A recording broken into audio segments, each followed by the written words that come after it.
احنا اليوم جاء تحرك الجهوي هذا على اساس انه المطالب الاساسيه نتاعنا ديما هو الادماج تسويه الوضعيه في ظل انه الاعتراف الوزاري والحكومي انه بطريقه العمل الهشه نتاعنا انه بقات الوحيده في المؤسسات العموميه الكل هي نقطه الاساتذه النواب توسكي معناها في الجهويه والا على مستوى وطني.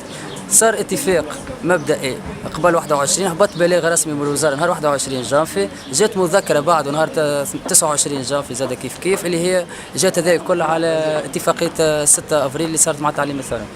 اليوم رانا انه وزاره التربيه بقات كل الوعود نتاعها بلوتوات اعلاميه من وزير التربيه والا وعود هكاكا خفيه وما فما حتى شيء في النقطه هذه. احنا التحركات نتاعنا هيك بدات اليوم معناها من بيرجا، بدات في قفصه، فما في تطاوين، فما في سوسه، فما في صفاقس. التحركات هذه الكل جات ومش تدعمها ان شاء الله وقفه احتجاجيه ومش يكون اضراب مفتوح يمكن قدام الوزاره.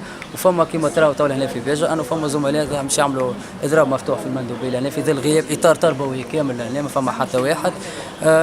جات زاد التحرك هذا على الخلاص تاع الاجر تاع الشهر والا المنحه اللي يعطونا فيها اللي هي عام كامل تويك ديجا ما تصبتش.